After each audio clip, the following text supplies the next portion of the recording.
आज हम लोग बात करेंगे A6 और A7 के लिए। तो हम देखते हैं A6 और A7। तो A6 और 7 देखेंगे तो A6 जो होता है वो 110 वोल्ट DC के लिए होता है और A7 होता है वो 415 वोल्ट AC के लिए होता है।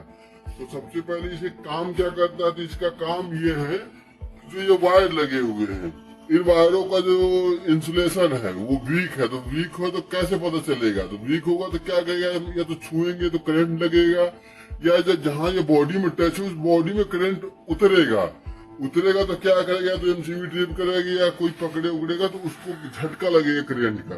तो उसको बताने के लिए पैनल में ये लगाया गया A6 और 7। ये पहले आपको सूचना दे देगा कि आपकी 110 वोल्ट वायर वीक है या 415 वोल्ट वीक है। तो अगर कोई भी वीक होगा तो ये डीसी को बताएगा A6 और A7 एसी के वो वायर को बताएगा। ठीक है, सप्लाई जो जा रही है उसके वायर को बताएगा। तो सबसे पहले अब इसको चालू करते हैं फटाफट। तो देखिए ये A1 है, जो इसका A1 है और इसका A1 है, जो इसका A1 है और इसका A1 है। देखिए आपस में ऐसे लूपिंग है। ठीक है, अब यहाँ पहले A1 आया और इसी से इसको लूप कर दिया। अब पूछेंगे ये A1 कहाँ गया है, तो ये A1 वागो नंबर देखिए यहाँ पे ग्लास फ्यूज 60 पे आया है। ठीक है, ग्लास फ्यूज देखिए वहां पे 60 पे उसका सप्लाई है। वो कहाँ से आया है तो वो देखेंगे तो ये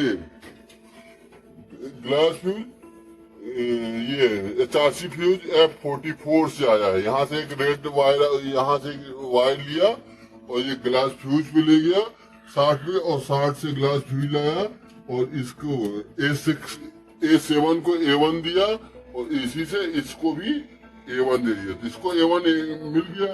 अब इसको चाहिए A2। तो अब इसका A2 जो देखेंगे तो इसका देखिए A2 आया है ग्लास फ्यूज नंबर 61 से। 61 नंबर से एक वायर आया,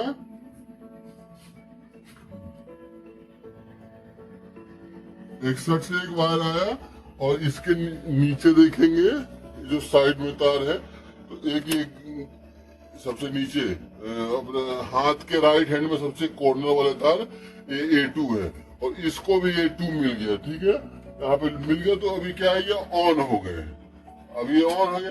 अब इसके बाद देखेंगे तो यहाँ पे 11 नंबर है और देखेंगे यहाँ भी 11 नंबर है। तो दोनों तारे एक ही है। तो ये पहले 11 इसको लूपिंग है और ये जो 11 है ये 11 है K44 के एनो से। देखिए K44 का एनो है, एनो से। और वो एनो में कहा सप्लाई आया तो वागो नंबर 82 से आया, वागो नंबर 82 से वहां से आया। ठीक है, और वो यहाँ पे आया और यहाँ से वागो नंबर 82 से K44 पे NC पे एनो पे आया और वहां से यहाँ पे 11 आया और यहाँ से इसको मिल गया सप्लाई। ठीक है, तो ये ऊपर का कार्यक्रम खत्म हो गया इसके।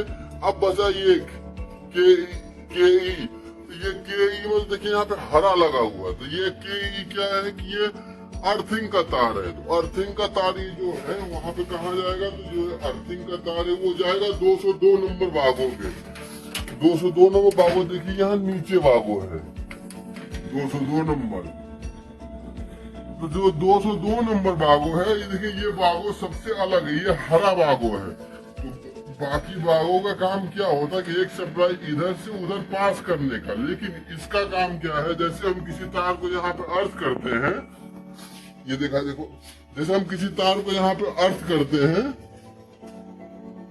जैसे ये तार अर्थ है यहाँ पे ना, लेकिन जो वो वागो है हरा वाला वो अंदर से इंटरनली अर्थ है। जैसे उसमें हम वायर लगाएंगे तो बॉडी से अर्थ हो जाएगा, तो वो वहां काम कर। अब उसके बाद नीचे बचता है नीचे के तार। तो देखिए जो किनारे किनारे एक एक तार है, ये एक तार जो है इंडिकेशन का है। कौन सा, ये पैनल के ऊपर जलाएगा कि 110 वोल्ट डीसी इंसुलेशन फेलियर का, ये है जलाएगा 415 वोल्ट एसी इंसुलेशन फेलियर का।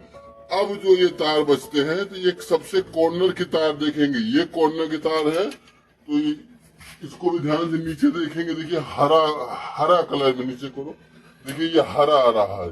तो ये जो हरा है दोनों में A7 में हरा है और A6 में भी हरा है।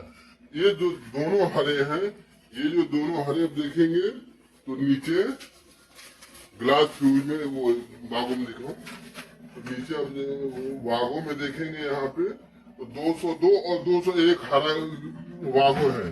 जो दिखाओ नीचे, तो देखिए यहाँ पे आ गए।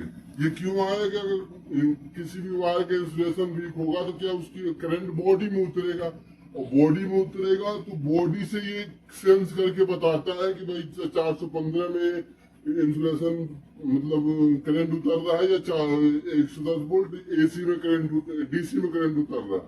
तो ये वागो से बॉडी से लेके बताता है। ठीक है, अब उसके बाद को देखेंगे एक एक तार और बचा।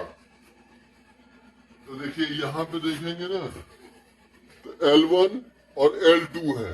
तो L1 और L2 जो यहाँ पे क्या है कि L1 जो ये वायर है ये आया है ग्लास फ्यूज नंबर 58 से, यहाँ ग्लास फ्यूज नंबर 58 से, ठीक है,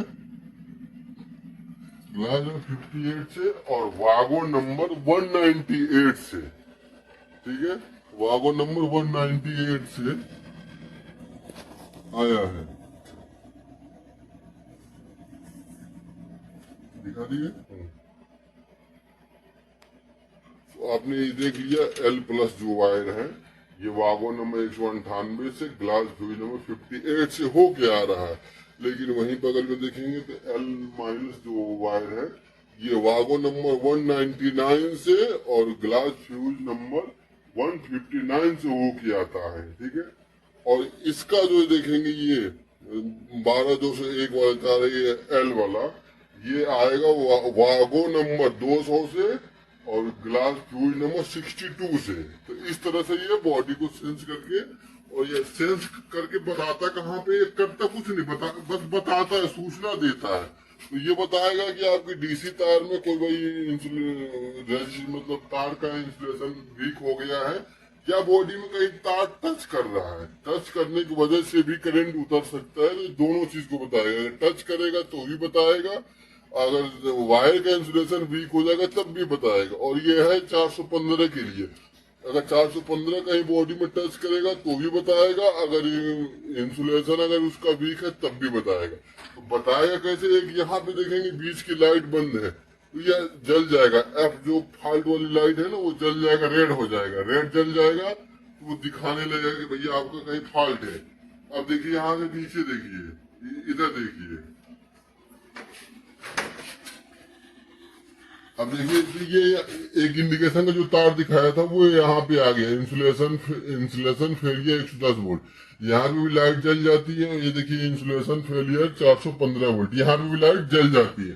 तो इस तरह से इसकी लाइट जल जाती है और हमें पता चल जाता है कि हमारा फॉल्ट है। तो फॉल्ट को दूर कैसे करेंगे, फॉल्ट तो आ गया, तो फॉल्ट को दूर करने के लिए क्या करते हैं कि सबसे पहले जितनी एमसीबी डीसी और एसी की सबको ऑफ कर देते हैं, और ऑफ करके एक एक करके ऑन करते हैं, जिसपे वो लाइट फिर से दोबारा जल गई तो समझ जाएंगे कि उस सर्किट में फॉल्ट है। अभी जब ऑफ कर देंगे अगर फॉल्ट आ जाएगा तो रेड चला जाएगा, लेकिन जब दोबारा से वो एमसीबी ऑन करेंगे तो फिर से उसको मिल जाएगा तो वो जलने लगेगा। तो उस प्रकार से हम चेक कर लेते हैं कि किस में फॉल्ट है, फिर उसके अनुसार उसमें काम करते हैं।